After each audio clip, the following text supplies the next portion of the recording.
Good evening, everybody. Welcome to K.I.S.S Recovery 101. This is Bridge Sky. I am your host tonight. I am super excited. I have someone that I dreamed of getting as a guest on my show ever since I saw Tipping the Pain Scale, a fantastic documentary that now more people in my circle are seeing. Uh, it was a dream to have this person here, and he's here today. I won't. I'll let you say who you are, but I I'm so nervous. I'm not going to ramble. Go ahead and introduce yourself, guest. Hi, my name is Joseph Green, and I am excited to be here to have this conversation today. Thank you for having me. Thank you, Joseph Green. Okay, a little bit of a fan. Okay, so I want to talk about, well, first off, since you've never heard this podcast before, I'll just give you a little tidbit. So, KISS Recovery 101. I love recovery, but I like 101 because I like to keep things simple. I like to keep things to the basics, and I especially like, just opening that world of recovery, because now it really is starting to blow up and take off and be all over the place, and there's so many things that I find a lot of people just even thinking about recovery, it's almost too much. So I like to just focus on basic simple concepts, and KISS is just a fun acronym. There's this keep it simple concepts that you might hear in other support groups, but I like the extra S. So when I heard the stupid part, keep it simple stupid, I liked that because I overcomplicated the heck out of every program and every meeting and everything. And when I heard stupid, it dumbed it down for me. And I realized, I'm making this more complicated than it needed to be. So keep it simple, stupid. Recovery 101. Here we are. So, Joseph Green, you are the founder and CEO of LMS Voice. And I stocked the website. Okay, so many good things, and one thing that I really was drawn to was if you go to lmsstorytellers.com. I actually put that in the little tidbit of the post about one of the paths we're going to talk about tonight is motivational interviewing and motivational enhancement therapy. So I really found that it really correlates with LMS and storytelling. So, can you talk about anything you want to talk about? What even inspired you? How did you get LMS going? Was that before or after the documentary? Or like, has this been a long time in the process thing happening, or did you just pop it off? Okay, I'm gonna let you talk. Okay, so you have to go back to when I first started performing spoken word poetry, even at an amateur level. My older brother, 6 years older than me, he gave me an idea for a stage name.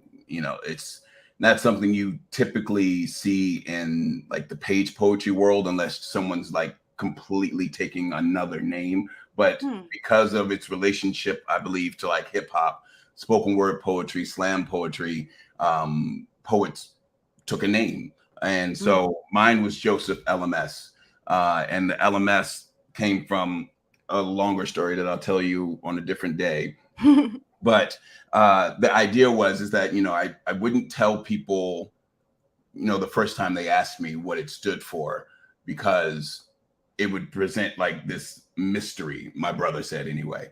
And so I went on the next, 10 years as Joseph LMS. I toured the country. I did national poetry competitions. I put out a couple of chapbooks. I put out a couple of poetry and music compilation albums, all under Joseph LMS. And so when I first got back to DC, when I was living in New York, I got back to DC. This was the beginning of my recovery journey. I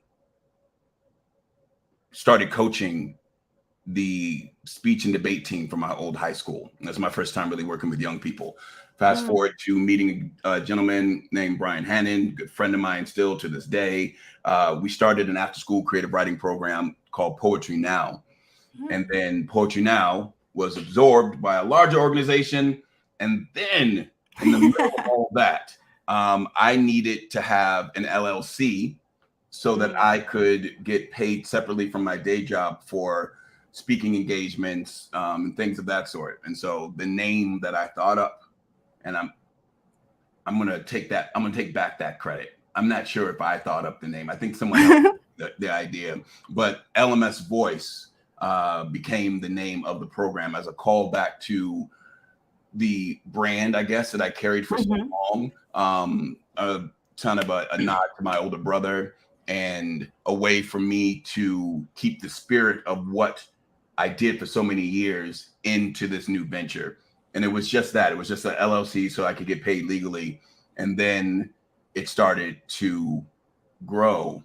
And then when I left the nonprofit world, um, actually right along the time when I got married, because that's also when the first time in my life where I could like not have a full-time job and still have health insurance. Shout out to Yes. my wife.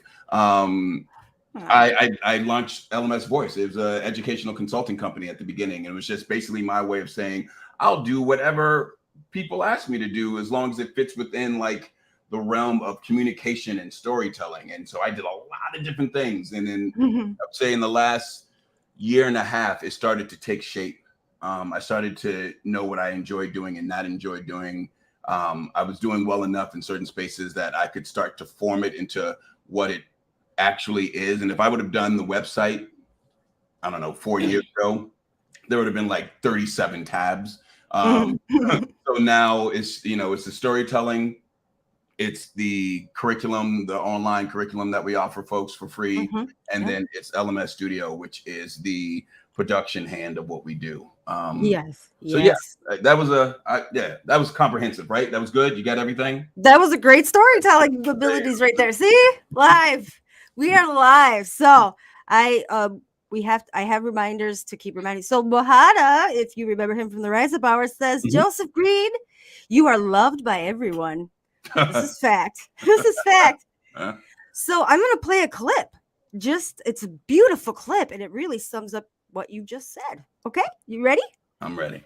Here we go. Disgust if you must. Trust the truth is seldom pretty, but she is always beautiful. I believe in the power of story to connect people through the celebration of our differences and its ability to reflect reality so that we might become the best version of ourselves. I am a spoken word artist, and if you don't know what a spoken word artist is, I talk poetry aloud. I am a father, I am an educator, and I am proud to say that I am in long-term recovery, and that is something that is very important to me. Yes.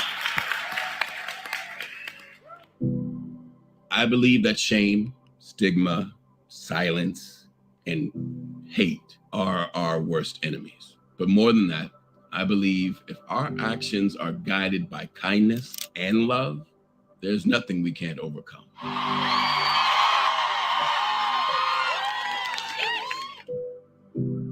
I believe in redemption and recovery. We all have something we are recovering from. And no matter how severe the fall, we all possess the ability to rise again. Let us use this light and this life and these words as a beacon of hope for anybody who has ever considered themselves a lost cause. We fight for the broken and the breakers, the damaged and the damagers, the fear and the fearful, so they know that we are not alone, that we are all here hurting and healing together. We fight. I believe our only goal shouldn't be to merely stop youth from doing something, but rather to guide them towards the life lived with joy, activism, and an unshakable sense of purpose. I believe that nobody is voiceless, but rather we live in a world where certain groups of people are ignored or taught their voices don't matter. Once we make room for those voices and those stories, whatever spaces we occupy immediately become more caring and compassionate. Your story is important. Your story matters. My name is Joseph Green.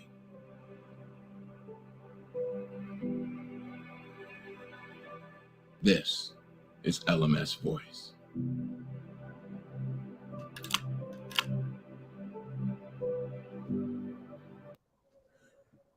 Oh my gosh, Joseph Green, goosebumps. Oh, I feel emotional. That is so beautiful. So many things. So many things. First off, I just have to say, I love that finding that sense of purpose. And oh my gosh, I could just go on about that. Just in myself, find that I struggled in addiction. I didn't even realize that's what I was seeking is a purpose and that connection. And so I have to ask you, what inspired you? What point in your life do you feel like you were able to start to really tell your story, especially your story of recovery? I'll just say for me, I never felt worthy. I never felt like my story had value. I love your poem. That for me, there was so many ugly things about myself, and it wasn't until, I could heal and really start to talk about those things with other people, that I could start to finally find myself and then in turn love myself. And I remember it was so conflicting because I'm like, why would anyone want to hear all this crappy stuff about me? And it wasn't until I started to share pieces of my story and I realized it took one person to come up to me and say to me, what you said happened to me too. And I'm so glad that you said that because now I realize I'm not alone. And like that was that aha moment where I'm like, oh man, I got to share my story. I got to share it all over the place. So what inspired you? What was like that moment when you're like, I'm just gonna start sharing your story? Yeah, it's you know, so I started out as an actor. I went to school for theater, and I had always been, by always, like since high school, been a writer of Mhm. some sort. I wouldn't say like a studied writer at all, just someone who did it because I was emo and needed a way to get my feelings out. Mhm. And but after touring with a theater company for a few years after college, I realized that that wasn't how I wanted to be poor. If I was going to be poor, I wanted to have a little more say over the words that I shared publicly. I knew I was going to be a performer of some type Mhm. since I was 6, but I didn't know that I wanted to say something until that time. And the crazy thing about it was I still didn't know what I wanted to say. I don't think I had enough life under me or enough. Not, I take that back. I had plenty of life under me. I had no reflective practices in my life. So there was Mhm. no point where I sat down and really tried to understand what my childhood was or what my relationship with my parents was, or even back then, maybe if I had those tools, I could have gotten in front of my relationship with drugs and alcohol. So I didn't have any of those tools then, but I knew that I wanted to share. So I wrote and people clapped and it was cool. And I was primarily applauded for my performance skills, not very much for what I said. And so Mm. many times I would get off the stage and someone would come up to me and was like, yo, you killed it up there. I love your voice. I love the way you the emotion behind what you're saying, but very rarely do people come up and say what you said touched me. Right. And that's because I was writing for the applaud. I was writing for the claps. I was writing to be like the people who did the craft of spoken word that I admired. And I wasn't tapping into anything that was real in me. So, Mhm. so that's mid 20s. You fast forward, I'm living upstate New York. And I'm with a group of writers for the first time. And they're challenging me. And I'm starting to open up to this process and I'm getting better at it. I put on a one-man show. And then I'm overwhelmed by my addiction, and Mm. everything that I was creating, becomes second to just surviving and getting more of what I think I need. Um, and so it wasn't until I moved back to DC that I was able to clear my mind a little bit. And that I was just having this conversation the other day. There was a moment where I couldn't separate art from getting messed up, right? Like Mm. those two things were so intertwined in me that I didn't understand that the desire to get messed up, if you will, or intoxicated, was tied to the undiagnosed anxiety disorder that I carried with me my entire life. Mm-hmm. And that's how I got to do this thing that I love. Like, I knew I loved performing, but I also knew I was very scared of it. And so how do you balance that out? And Yeah. I wish I would have known about like yoga and meditation back then, Right. but you do what you saw at home, and that's what I saw at home. And so I get into recovery, and I use that term. I'm using quotations for anyone who wants to know what I'm doing with my hands right now. And I say that because I didn't get into recovery in, I guess, what you would consider now a traditional way. I didn't go to a room. I didn't go to a rehab. I moved back home, and my father was in recovery, and I thought the thing that I had a problem with was just cocaine. And so I stopped using cocaine, but I didn't stop drinking. And so a year after being here, I got a phone call about a friend who had died of suicide and by overdose. And I went back up to the funeral, and the funeral ends. And as often is the case for people in our world, when we lose one of us, a strong desire and instinct almost kicks in that we need to do more of the stuff that killed our friend so that we don't feel how we feel if we haven't gained any tools to deal with that level of pain. Right. And so I had a choice in that moment. I knew if I would have went back to the bar, what would have happened, because I knew what everybody else was going to do. I didn't go back to the bar that night, and I'm pretty sure I saved my life. I have an insatiable habit for the things that I want and the things that I want to make me feel better. And so when you've been doing it for a long period of time, your tolerance is up. And if you haven't been doing it for a year at this point, for me, and you go back and if I would have done the amount of drugs that equaled the pain I was feeling, I would have died. Because there was no amount of drugs that could stop it.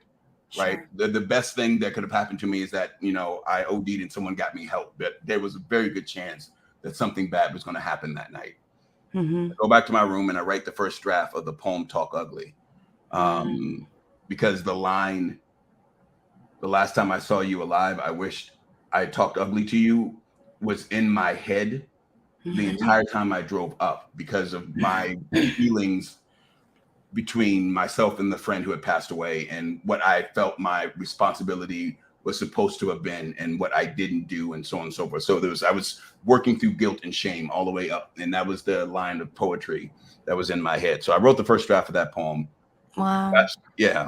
Fast forward a year, and I'm using that poem at poetry slams, and I have a woman comes up to me and says, "Hey, I work at a foster care after school program. I was wondering, would you mind coming in and talking to my young people about your experiences?" And that was the first time anyone had ever asked me to tell my story.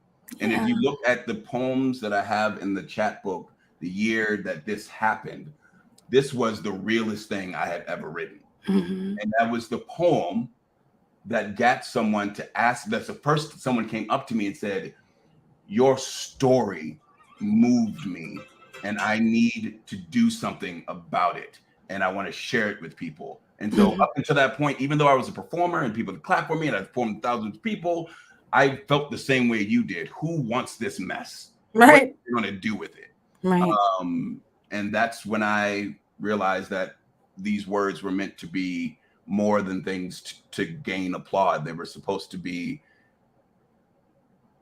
bricks to build bridges to people and create connection and hope and empathy and understanding for lives and lifestyles and experiences that people may not have been able to ever Mm. experience, or they went through and, as you said, they felt that they were the only ones. So, all right. Yes. Well, in one of your videos on your website, the motivational speaking, when you talk about that ripple effect, that message of positivity, because I love that. I mean, literally all your videos inspired me to not only feel like, okay, what I'm doing is good.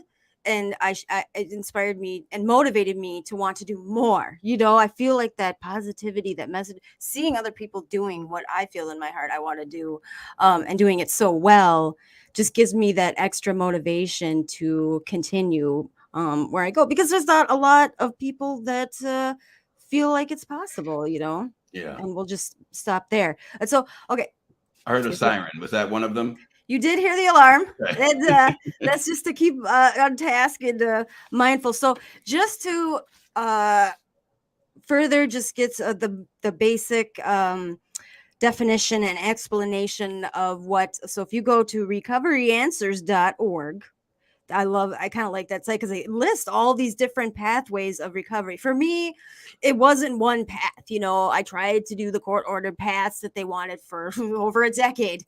And I felt like it was something's wrong with me because I'm not getting it. And what later found out was I needed multiple paths, especially in the beginning. And there was a lot of mental wellness things going on there. But what I love about, so if you go on that website, and it talks about not only motivational interviewing, but motivational enhancement therapy. And where I work at Minnesota Recovery Connection as a certified peer recovery specialist is I loved this training, and it really put into words what I kind of just do naturally, instinctively anyway, because a lot of the people I work with are me. I had those walls up, and you really had to watch what you said to me. And what I love to do is sit on the other side and give that safe space that I never had, and let them talk, share their story at whatever comfort level they feel. And many times, like myself, never have had that chance. Never have had that chance to tell their story and be heard. And so, anyway, so with the motivational enhancement therapy, it's fantastic. It talks about, so the aim of the combined motivational interviewing and motivational enhancement therapy is to increase individual motivation and commitment to reduce or stop using substances. With this increased commitment to change, the participant is believed to be able to mobilize their own internal and external resources to facilitate change. So MI and MET uses a specific interpersonal style that mixes open-ended questions and other common counseling techniques to facilitate behavior change. Specifically, motivational interviewing employs strategies such as reflective listening, expressing acceptance of another individual's goals, or selective, and then there's selective reinforcement of the talk that centers on, substance use change talk. I love that. So helping the participant realize discrepancies, between their values or goals and their actual behavior, and just monitoring that readiness to change, and an affirmation, of the individual's freedom of choice. So that's what I love to tell people that walk into my door, into our doors. I can say, everything here from this point on is your choice. I'm here for you. It's what I'm meeting you where you're at. It's what you want to do. So I realize it takes them sometimes a couple times to really believe that, to find that on that line, like, I'm telling you the truth, they've been lied to or whatever for so long. So when you and okay, let me back up. I love that you said, so that person's like, hey, will you come speak at this foster care place? So with the youth, on the Rise Up Hour, we talked about that beautiful quote that talks about, instead of, yes, we're going to be doing that, pulling people out of the river after, they've fallen in. But what about backing that up and going and finding out why they're falling into the river? And I'm reading this beautiful book, What Happened to You? And it is tapping into all that trauma and all that stuff that happened. So what's wonderful is when you can listen and do that, just that reflective listening, and give especially youth that safe place. I feel like that's priceless work that you're doing. Okay, and it's so inspirational. So when you started doing that, do you feel like that's where it kind of changed for you, where you flipped and you're like, I'm gonna do more of this, sharing my story stuff, like realness? Yeah, I mean, there was two things that happened in that space. The first was the invitation, and then the trying to figure out what parts of my story would connect with young people. Mhm. And the and then young people who have been through what these young people have been through, right? The school that I was doing, the after school, the speech and debate coaching in, was the same school that I graduated high school from. It was Oh. a quote unquote good school in a decent neighborhood, which is just, I think, a coded language of saying that these youth have more means than other youth, right? It doesn't make youth or young or any of that like necessarily less easy on the inside of their minds. It just means that, their parents, if could afford more stuff. These young people Sure. at this space were, at this point, devoid of parents, or parents that were in their lives, or parents that could be in their lives. And so, me coming from where I came from, all of my ruin was, at least in my brain, self-formed. How do I go to them and know where I was when they were their age and say anything to them that was going to be, of inspiration? Sure. And so that was, that voice in your head that is comprised of all of those negative people or voices that you had come across in your life, and they create that inner critic in your mind who is trying to protect you, but Mhm. ultimately needs to be put in its place when necessary. And so that was the first thing I realized I had to overcome, was my own disbelief that there was anything worth being heard. And then Right. I realized that in that moment, probably for the first time, and I didn't have words for it yet, but I went in to do a presentation, and the young people wanted a conversation. Mm. And Mhm. that was the beginning of me sort of coming down off of my high horse of the performer, is of this high artistic space, and you should listen to my poems and just understand them, and be blessed by it, which again is its own defensive unit that you put just in case people don't like your stuff. So you say, Yeah. you didn't like, it's not like they didn't like it, they didn't get it. um, Yeah. but I started asking the question after that, when I was writing, conceptualizing pieces, thinking about performing, what is it that I'm here to give people? Mm. Like, I've gone for, I thought my talent was the gift, and it's not, right? There's a lot of talented people who put things out into the world that have no value. And so once you realize that your life and your story has value, and that that's what's in the exchange, it becomes sort of, it's inescapable. You might hesitate for a while. You might fall Mhm. back to old habits of, let me just do the shiny, pretty poem that I know people like. Uh, Yeah.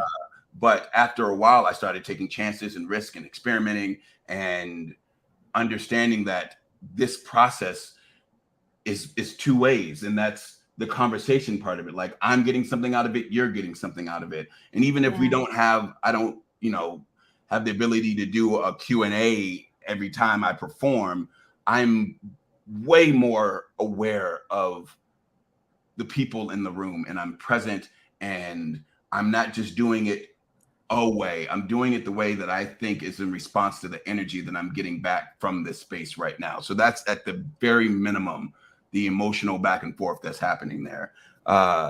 And when the young people wanted a conversation, the next thing that they wanted was an opportunity to do what I do. So they wanted to go through a writing workshop.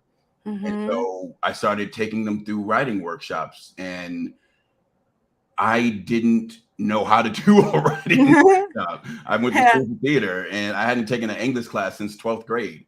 And I had been in, workshops with some professional folks, but again, I didn't know how to do it. And so we just started asking questions, and then whatever the answer to that question was is what we're going to write about today. And then it grew from there. That nonprofit that I started, Poetry Now, was me and my friend Brian. He was a teacher at the time, and I was working odd jobs, as it were, and just so I could have 2 to 4:30 free 5 days a week. And 5 days a week I was at a school doing a writing workshop with a high school group, and this is free work at the time. I didn't in that free, like, out of a sense of I'm doing this for charity. It was more like I don't have any experience doing this stuff, so I know that it has value, so I'm just going to do it, and eventually, quote unquote, the universe will provide. And if you look at it now in a 10-year, 12, 14-year, span of time, it's $30,000, excuse me, 30, I wish, 30,000 foot view. Yeah, I was absolutely right. Like, it definitely, everything that I have now was because of what I gave then. And what I got in return from all of these young people were all of these lessons about teaching and learning. They allowed me to mess up, and I definitely didn't do everything right. I definitely caused harm, and I had to learn about youth development and trauma-informed training and all of these other things that as I went. But the more there was at some point I tried to sit down and count.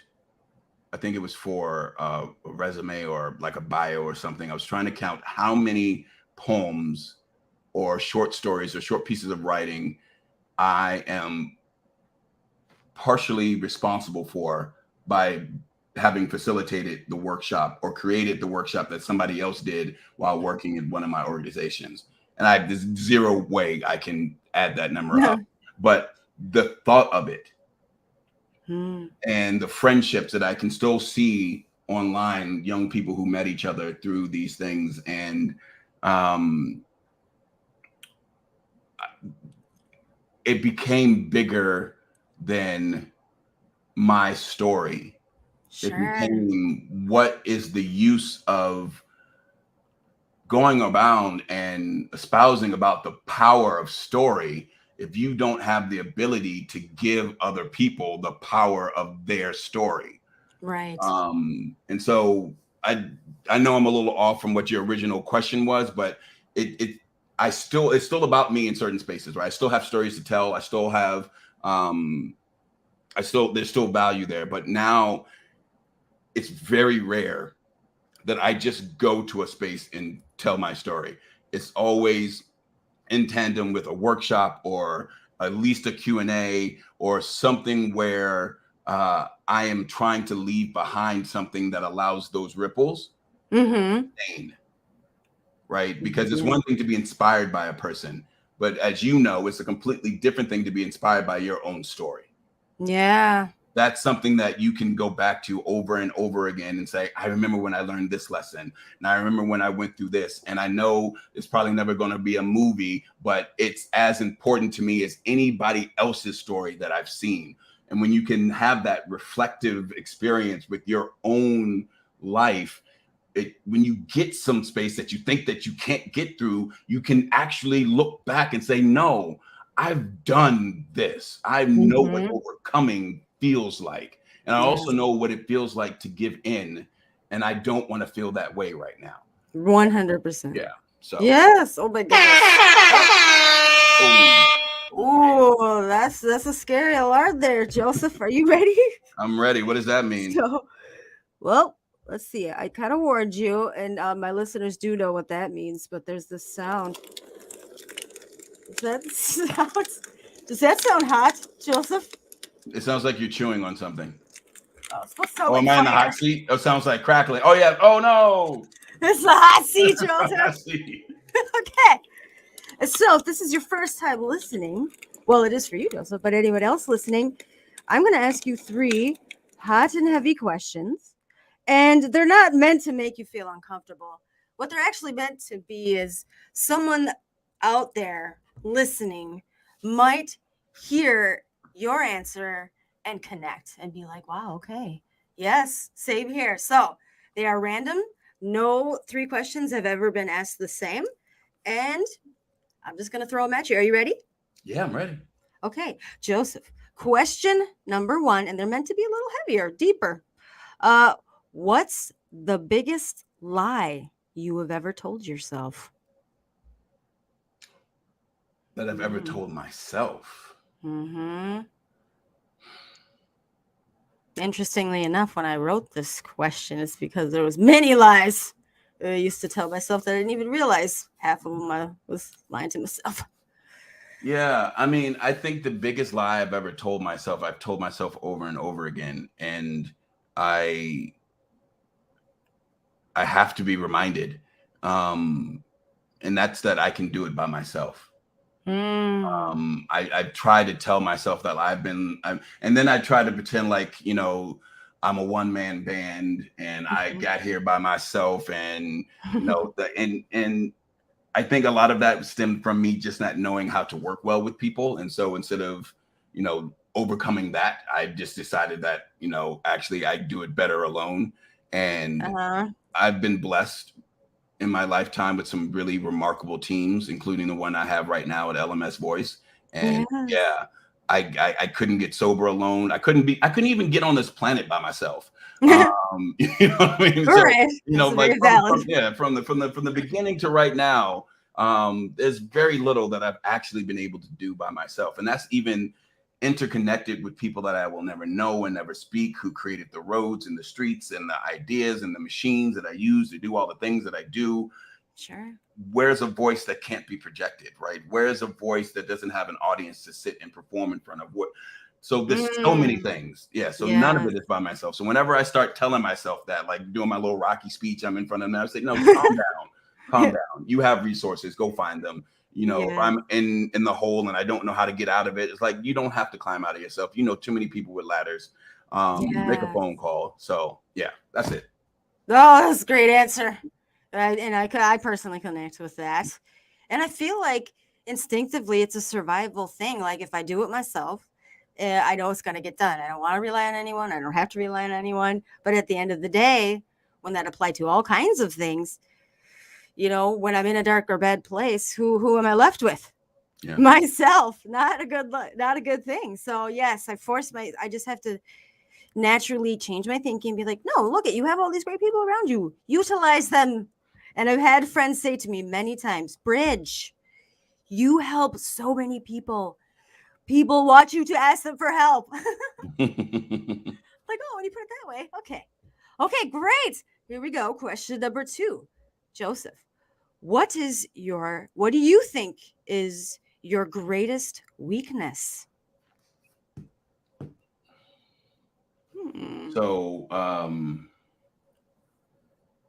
gonna play off of the words that you use to ask the question, because someone could, I guess, hear that and think, like, what is the thing that I need to work on the most? And I hear that, and I want to, just for the sake of being interesting, I want to respond by the thing that I considered to be a weakness for so long that actually is my superpower. And I figured this out a couple of months ago doing a workshop with elementary kids where I was asking them what their superpower was, but it couldn't be like flying or da da da da. Like it had to be something about them. And it took them a bit. Like I had to think of myself also. And what I thought it was my anxiety is my superpower. It's my greatest weakness. It's if I let it overwhelm me, if I let it, have court with my insecurities and my and I'm sorry for that beep. I still haven't figured out how to turn that off on my computer. Someone is texting me.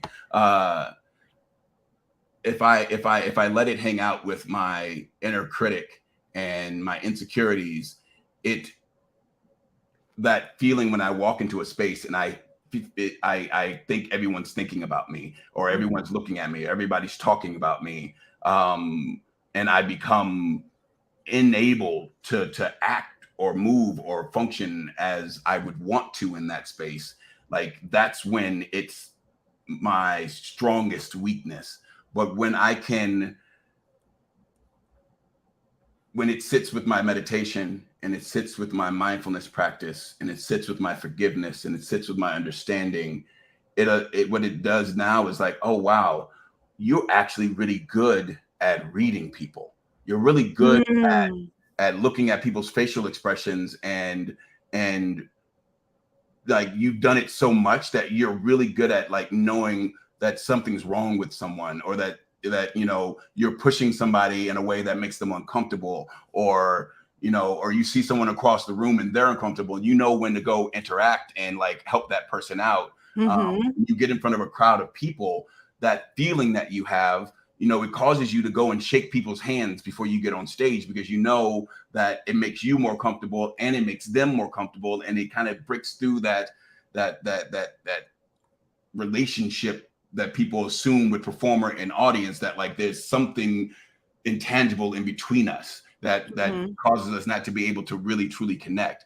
And so the things that I do to calm my anxiety are all things that make me better at my job. And so it is my greatest weakness in that way. Oh my gosh, I love that. Oh, that's the daily battle with me. Okay, so I have to say, now I'm connected again here too. Listeners, it's your time to interact. I don't want to be the only weirdo. We have so much in common, Joseph. Okay, but the thing is, first off, one person said to me that she heard from someone else, but she's like, look at it like this, Bridge. What people think of you is none of your business. And I was like, ooh, that's rude. And then I realized she's right. I read a great book called The Four Agreements. And really, nobody's thinking about anybody else but themselves. We're all in our own dream world, right? So kind of really processing that. But then Brene Brown, I've been trying to read Atlas of the Heart. There's a lot in it. She's breaking down 87 emotions. That's craziness. So for me, keeping it simple, there's two core emotions, love and fear. And if I'm not feeling joy or happy, like those are love, then I'm feeling something from fear. And what she did say, like on one of her shows, or, I like to watch videos and listen to stuff, is it's changing the way you're thinking about what you're thinking, which I've been doing a lot of, just changing that. I did it today. Actually, I was meeting a very big role model inspiration of mine, and I was nervous. And I'm even with my friends. I'm like, I'm so nervous. I'm like, wait. Renee said, don't do that. Change that nervous word into I'm excited. I'm excited to meet. It's an excitement. It's not anxiety. Just kind of self-talking my way out of it. But literally, I feel like it worked, because by the time that person that I just, oh my gosh, I got to meet her.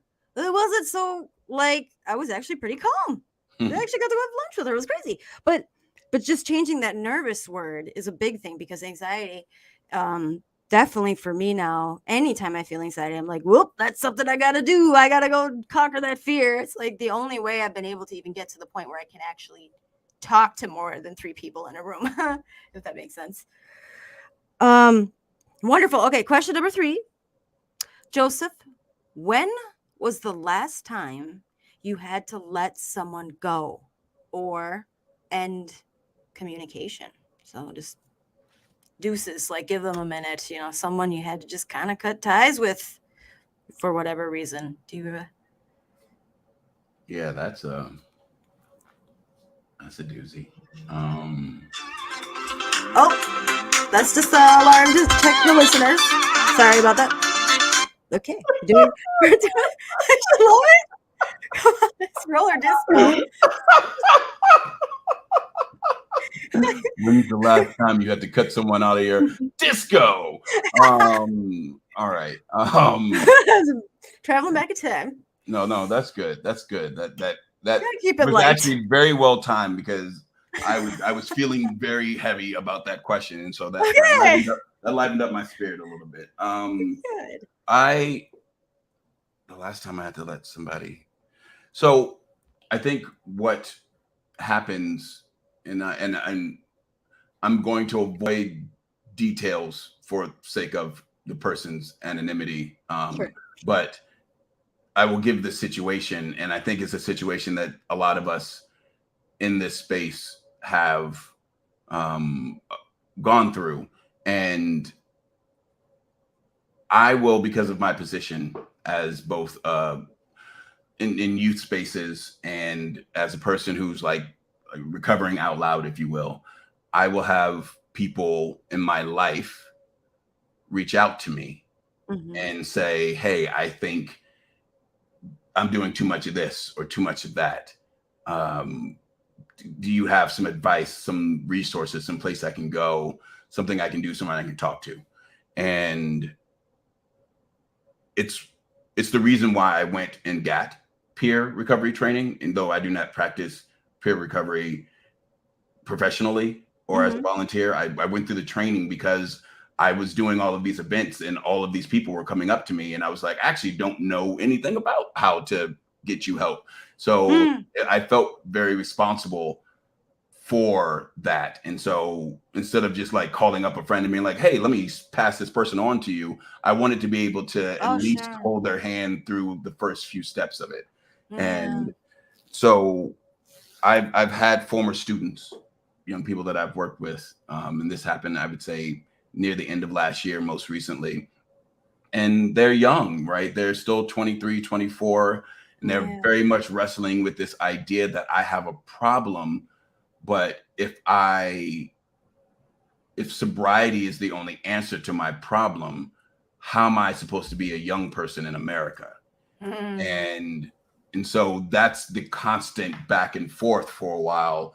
It's, here are the resources. I'm always here for you. I tell my wife whenever one of these come up, I'm like, I might be getting some random phone calls after midnight over the next couple of weeks or whatever. But I told this young person they could reach me at any time. And a few of those happen, and you talk people off of ledges, and it's, metaphorically and literally. And then they disappear because they're not ready. Right. And I know that hounding them, right? Yes. Now it makes it seem like they're wrong, right? Like I have to come after you, I have to save you. And then I become adversary. And so there are moments where I have to let go. And I chime in every once in a while with just checking on you, how you feeling, so on and so forth. But, not like, they very well might, we never know when the next thing is the last thing. Right. But I also know, having a 2-year-old, that when you try to tell someone who doesn't want to do what you want them to do it, tend to run away and throw your cell phone over the baby gate or do the exact opposite, right? Yes. And I don't, and it's so hard, and it's hard as a parent because, and it's hard as anyone to not have that control and be able to back off. My parents had to do it with me, and they didn't know if I was going to make it. And that's why, this is a side note, but I don't like people ask me, did I get into recovery for my children? And I know this is a side, but whenever I get to talk about this, I just like to put it into. Yes, please do. I did not get sober. I did not get into recovery for my children. They are a part of my calculation in life at all times. But I think saying something like that is a disservice to the people who lost to the disease. And children are still here, and they love their children as much as I love my children. And so I think it's it's important to understand that you, just because you have the right answer, or just because you are willing to say or go all the way to the ends of the earth for a person, doesn't mean that that's going to be enough or what they need. Right. Yeah, and so sometimes you let go, and you give to God, and you hope that you are still bright and still healthy for when they do come back, and you are Yeah. ready to, to be that person for them again, without bitterness, without shame. And that's also very hard to do, when someone declines your help or runs from you as if you're the problem. Mm, To be humble enough to still be there for them when they get back. So anyway, right. that went all sorts That was of. beautiful. And absolutely true. And in my position, we're called recovery navigators, and it's all about the resources. And I listen to a lot of motivational stuff, and it's funny because none of it really is for recovery. It's like for success in life, but really I tie everything to recovery. And one of the things Tony Robbins I found beautiful was he said, he's all about, your state. It's so important to keep, that state inside, that inner balance level. And he talks about, everyone wants to believe, there's just not enough resources out there. Resources, he says, are never the problem. It's the lack of resourcefulness within yourself. And ooh, I loved that because that was me, like I wasn't able to really make change until I literally started doing the things, action, and just I was very resourceful, mentally, and I could research, read anything I know about it, but would I do it? No. Inner mean girl is not a pleasant person. She taught me all out of all kinds of things. It's the day of the battle. But I don't know if you caught the alarm. I kind of, I've caught it. okay. So we get to jump into my favorite part of the show. It's called live Facebook memes. And they're random. And like I said, there's only 8, and we are both going to be able to look at them as well as the viewers. So get ready. Joseph So Green where am I going to see them at? Are they inside on of? the screen right now. Okay. Hopefully. Oh gosh, that would be a nightmare. Otherwise, I would have to message them to you one by one. All right, I'm gonna take away this fancy little banner here. Okay, here we go. Meme number 1. So, like Facebook, I would flash this normally on my Facebook. I don't have time for that. That's why we're doing it now. And if you when it pops up on your Facebook timeline, Joseph, live, you're gonna react how you would. Should I be on Facebook right now? No. You're gonna be right here. You ready? Okay, I'm just going. okay. Here we go. I'll just Okay, here we let's go. just do it. Okay. So Show meme me. number 1, Joseph. Can Okay. you see that? Okay, I can see it now. Okay. So go ahead. There are listeners that are actually just listening. So in that top screenshot, what describe that picture and All right, the that top word. screenshot, I'm watching 2 gentlemen. They are smoothing out concrete, but the concrete is wet and I guess unsmooth so far out that they are on a board like Hard a work. seesaw that is being balanced by a bucket. Yeah.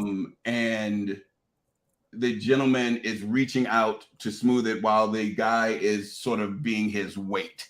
And I think then the word therapist is under there. So basically you're trying to smooth out the ruffles in your life, and your therapist is holding your board down so that you can reach to take care of these problems. And then it's below looking that, beautiful and then looking smooth. yeah, It's going great. it's a wonderful metaphor for helping to figure it out. And then beneath that is what happens when you go home. There's a cat who run through.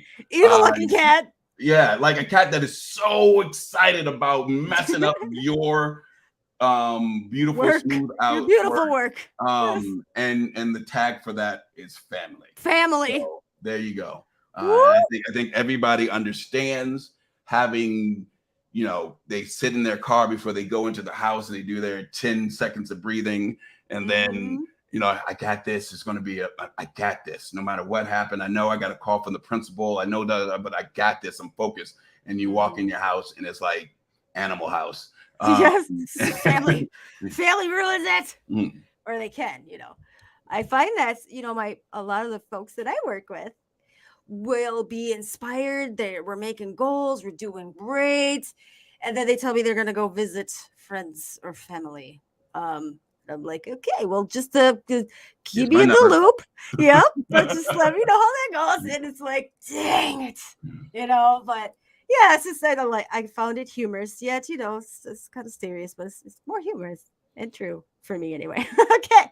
So how would you react to that one on Facebook? Would you like? It would get a smiley face. It would get Okay. a smiley face. Not like a smiley face with tears, like not that funny, Yeah. but Yes. like it's introspective. It is funny, but then it's also kind of like it's funny because it's true, and that's And that's about it. Yeah. yeah. Well, it's a great warm up. Okay. Yeah. That's a good warm up for what's coming next. Here we go. Meme number 2. Just words if you mind reading those. Remove expectation from people, and you remove their power to hurt your feelings. Boom. Mic drop. Boom. What do you I think of that? what do I think of that? Remove expectation from people, and you remove their power to hurt your feelings.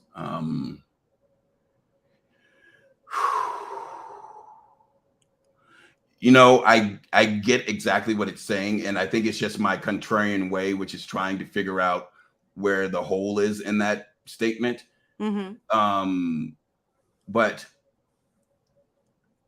I because part of me wants to I want to have expectations for my children, but I want to be, because they guide my interactions with them, right? I Mm-hmm. don't look at them as like a blank slate where I'm just like, what's happening is just what's in this moment. Like, I'm bringing things with me, and I hope the best for them, and I want to facilitate a space where they can be their best selves, yada yada yada. And if they don't meet that expectation in my mind, it's on me to deal with the disappointment, but I don't know how you go through life without expectation. It's like saying it's like saying don't judge people, or this is a no judgment zone, when what you're really saying is don't react poorly to my judgment, or don't allow your judgment to allow you to act poorly.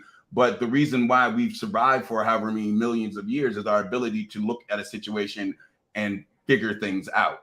And you figure things out by categorizing and basing them on your previous experience.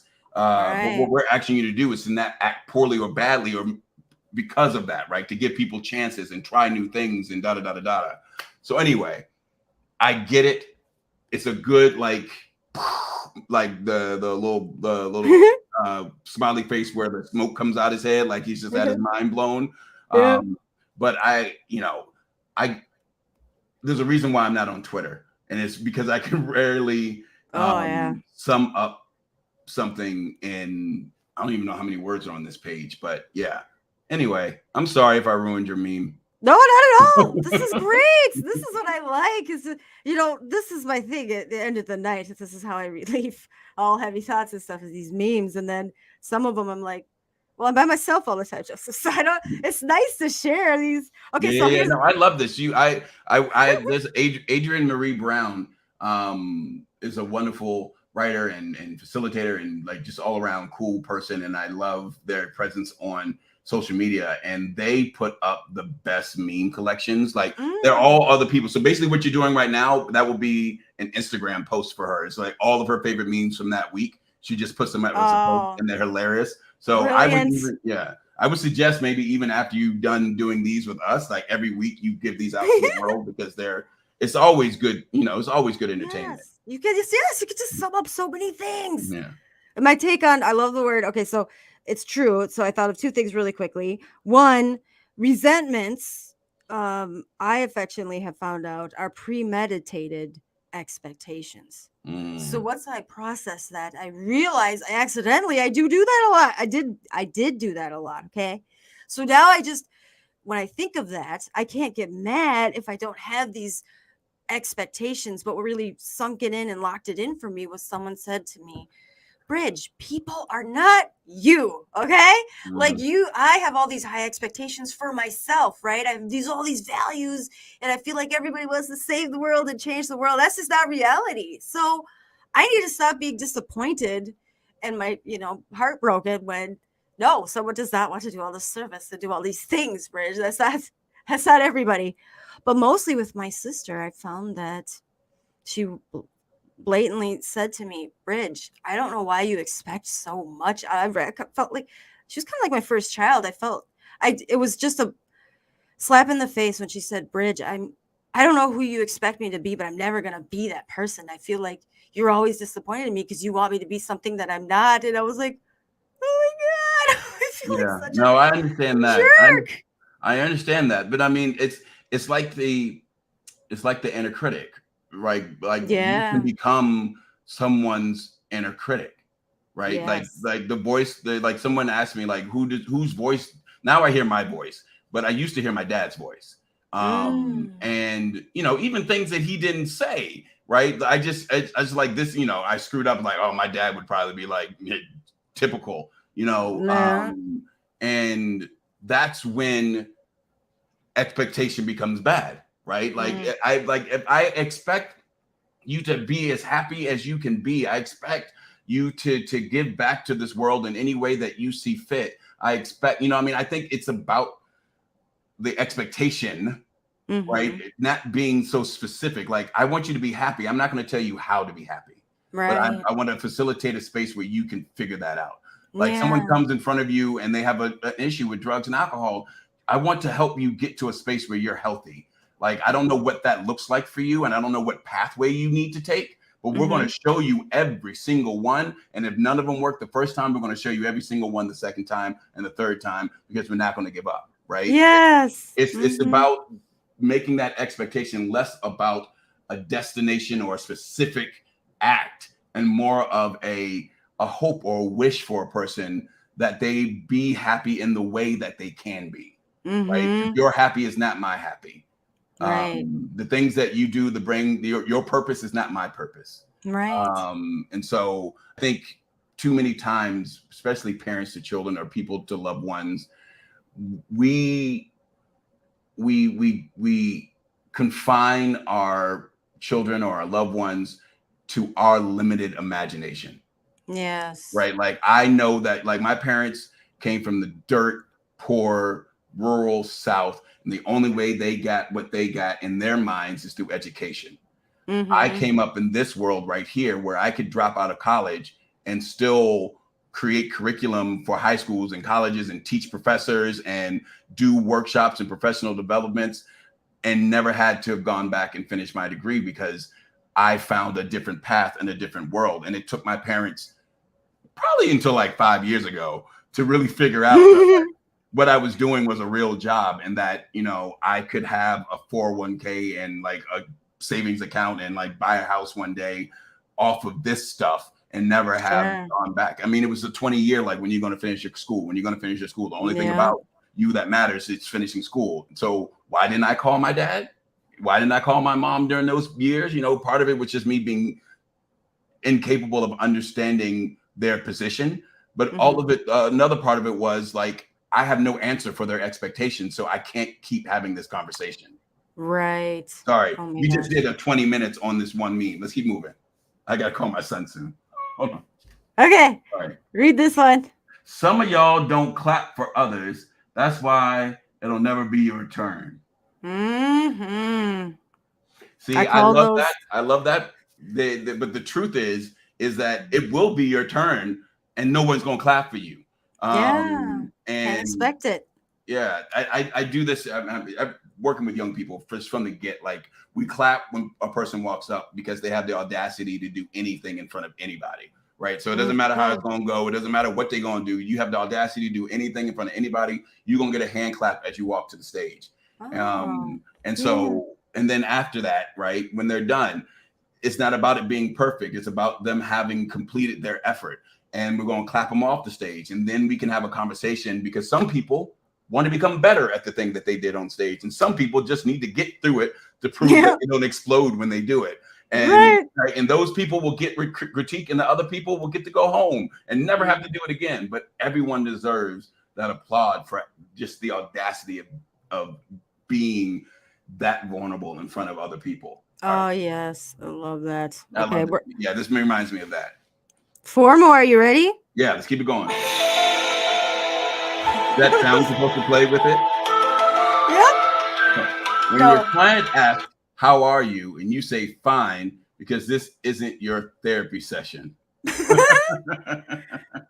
I just love the No. picture of the woman. Just looks, that's me on a daily Yeah. basis. Sometimes I really connect with some of my peoples, and they really genuinely want to know how I'm doing. And I can't really reveal much, because I'm really supposed to be there for them. So I say fine, and there's some people know the acronym for fine. Yeah. Which is, so. I do have an opinion about it. I'm trying to teach you how to be okay with being your whole self, no matter where you're at. Mhm. And part of that is not being a hypocrite when you can tell that I am not away, Mhm. and you ask me about it and you say fine, which for all intents and purposes could be accurate, but I'm going to assume is not true, which means that you just lied to me. And Right. then you're going to ask me to give you all of it. So if you, as the person in that conversation, the peer person, the therapist or whomever it is, if you can't hold your face when you go in, right? If you can't put it on because, sometimes we can and sometimes we can't, then either it's a don't go in. Right. And many of us know that that's not an option, because what that person is going through is you are in a space to understand needs attention right now. So sometimes when I go into spaces, I have to let people know, like, I just need you to know that this is what's going on right now. Mm-hmm. And when I do that, it's like putting down it's putting down the balls that I'm juggling for Right. a moment. Like, because right now in my brain, I'm 35% of my brain is on this thing that's bothering me, and another 15% is on trying not to show you.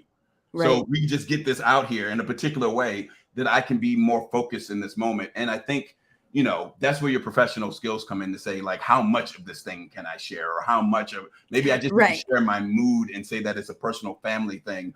But I appreciate you asking. It lets me know that you care about me in this space. And now let's move on, right? But oh yes, so I'm going to use that tip. Yeah, no, I think it's I've been accused, especially in trainings, of talking too much, and I've had to find a balance, and I've had to really examine, like, why am I talking because I'm nervous? Do I need them to like me? Da da da da da. Right.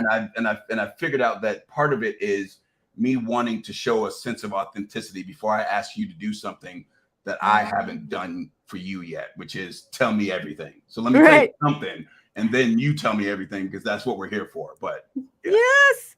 Yeah. Well, okay, let's bump it. This goes right into the next meme. So my face might look similar to this woman's because this has been happening lately. This picture. What is it? Sorry, it took me a second. I had to look back and forth twice.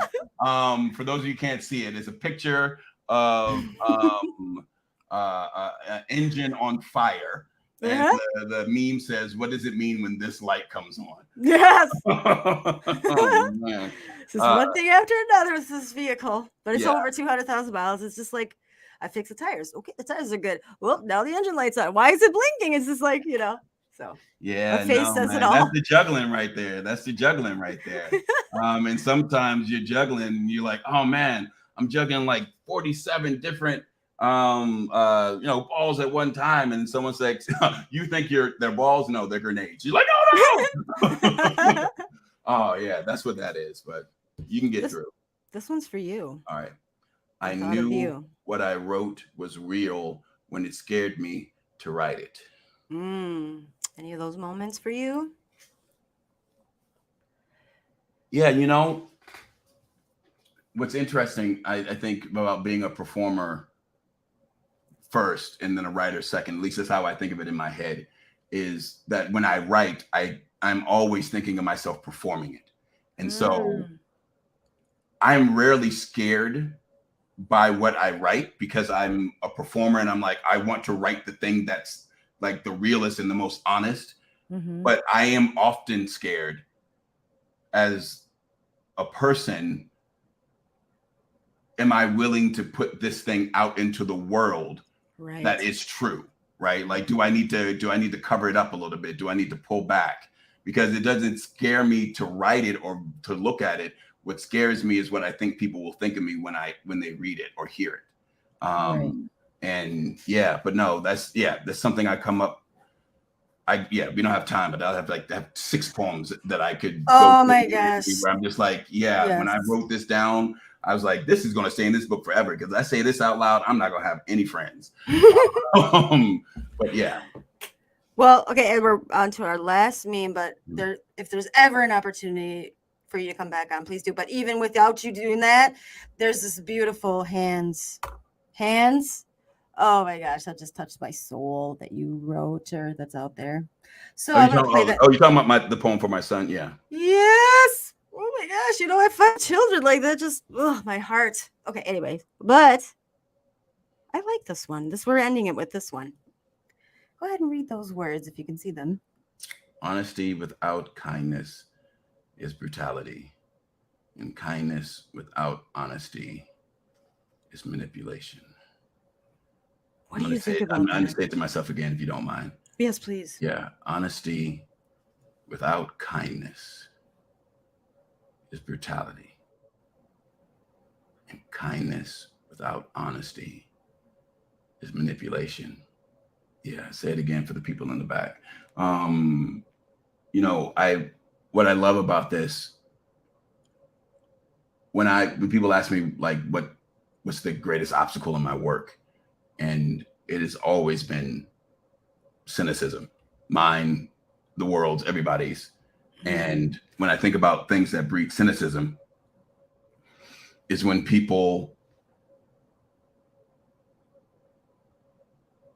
do one of these two things, right? You want to tell somebody something, you want to talk ugly to them, quote unquote, but you have not reflected on yourself in this space. You've not reflected on what this honesty is going to do to them. Right. You haven't prepared a parachute or a pad for them to land on.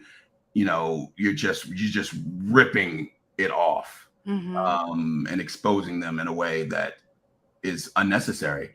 And obviously they're going to put up a wall, because who wants to feel like that? And then this other one, which I think is less spoken about, is, when people can smell your BS, right? Yes. Oh, you want to help me? You just want to help me for helping's sake. You just a helper, like I've had that too. And I'm just like, actually, no, when I say like, I get something out of being here too. I get to invest in a world that, that believes in redemption and forgiveness. And I get to put use to all of the, at the beginning, your man said, everybody loves Joe. No, I got a list. I wasn't able to get through it all. And some people I will never have an opportunity to speak to again. I got a list of harm that I've been a part of. And it's, if I don't do this work, I don't get to say it was for any reason. And that is important to tell people, because otherwise that kindness, not only is a manipulation, it comes across as sort of like charity, right? But right. Not, not in the sense of like, I'm donating gloves for people who have cold hands, but like, like I'm good and you need this. And sorry, this one, that one kind of, it's words. Yes. Yeah. Just one last thing and I'll let you go. Well, first off, a Facebook user said, expect others to be themselves, which is true. I like that, Facebook user. Yeah. But what I really found, what I found working with my peoples is they will be, they'll be in the scenario where they're defending these people that family, friends, whatever, just are not, they're toxic, right? Yeah. And so I know, being in that position myself, yes, that's the funny conflicting thing is I get to tell you that they're terrible, whatever, bad people, but don't you dare tell me about my terrible, bad people. You don't get to talk about them, right? So I found that what I tend to, that works is I say, wait, so and so, let's just say Jane, I realize, you know what, because you are that person, you are a genuine caring person. I know that you're looking out for them, but I'm looking out for you. Okay. And that's what I say to them. I say, because I love you and I'm looking out for you, I'm thinking about your best interest. So let's look at it like this, and that's it. I'll only say it once, but I feel like, at least for me for this statement that's right here, that we see right here, for me to be honest with myself, and for me to conversation, knowing that it might be that last conversation with whatever scenario they're walking into, I feel like that's my way of being able to sleep at night, hoping and knowing that I did the best I could, instilling in them that I am 100% there for them. And I say it, I do whatever things might, be making some inner conflicts. But at the end of the day, I feel like I did my best for them to know that I'm going to be their number one supporter. Whether they want to support other people or themselves or not, it don't matter. It's not going to change my view. Does that make sense? I don't know. I just have so many conversations that, they're really in bad scenarios and they're defending their abuser. And it's so hard to compose myself, but I have to say, I realize that you love that person. I realize that's the kind of person you are. You're just looking out for them and you want the best for them, but I want the best for you. And I guess I just say the things to them that I would have wanted to hear. Yeah. So No, I understand. Before we go, did you want me to do a poem?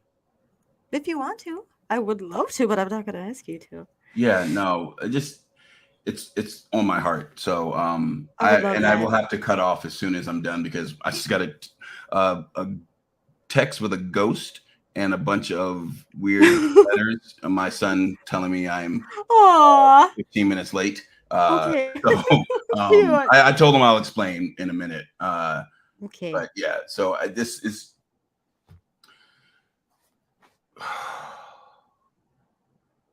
my the man that I'm talking about in this poem passed away a few years ago, and his wife, who remained, is not well, and she's a close family, and it's just on my heart, and I know that people are going to her now to be with her, and I cannot because of what's going on up here and how far away I am. But I just wanted to read this poem and hope that the energy touches them. Okay. So it's called For the Choir. Don't stop preaching to the choir, for they may cease to sing. This sermon is for you. When I was a younger man, I had the honor, though I did not recognize it at the time, to listen to my great Uncle John lead the choir at Calvary Baptist Church in Chester, South Carolina. The first few times, even the familiar connection failed to arouse the spirit in me. These songs were sung for souls who had known heavy, delivered at the same frequency that transformed slaves to freedom fighters, stiffened the marching spines of a million revolutionaries. I was a punk kid, stuffy-nosed and drunk off my own individualistic interests, positioned into a place of privilege by sacrifices from forebearers forgotten or never known, definitely not found within the covers of my school books. When the time was appropriate, when the preacher spouted something especially in tune with the spirit, my Uncle John just seemed to know it was time. He would begin with a call and response. Then the choir would break out into a rehearsed song, and then, as if choreographed, the entire congregation joined in. I didn't understand, couldn't comprehend. Hands clean, eyes closed, senses dampened to the suffering surrounding me. I didn't even have a name for my own pain, but ain't that grace? I was blessed to have been awoken to my greater purpose in life in enough time to go back and hear my Uncle John sing one more time before his passing. What I heard in the music that day connected me to a voice that will never be mine alone, merely borrowed. A voice built by those who for all of time have risen to occasions deemed impossible, accepted missions denied by all others, chose paths known to be fraught with doom, a voice of welcome declaring amidst the disastrous clamor of history, here you are safe. Here is where healing happens. Here you are no longer alone, a voice that shatters fear, topples regimes and stands next to the oppressed, mistreated, and marginalized in light or shadow until we can all be heard. A voice that preaches to the choir, sings to the congregation, and calls in those who have traditionally been left outside the church doors. This poem is a sermon of gratitude for those individuals and organizations that use their voice to dismantle despair, break barriers, heal the harmed, lighthouse home the lost, or pray for the sick and forgotten. May these words lift up your spirit, carry you a few extra miles in your vital yet oftentimes thankless work. Though your song may be muffled by the overwhelming discord of this world, please do not silence your voice. As long as I am able, I will play herald to your harmonies of hope until the entire congregation joins in. Thank you for having me. Thank you, Joseph Green. Thank you, everybody. Oh my gosh, that's powerful. Right. Okay, well, have a good rest of your nights and a good week, everybody. And I'm gonna end it with some great music. That was beautiful. Thank you, Joseph. Thank you. So honored. Have a good night, everybody. Bye-bye. Bye.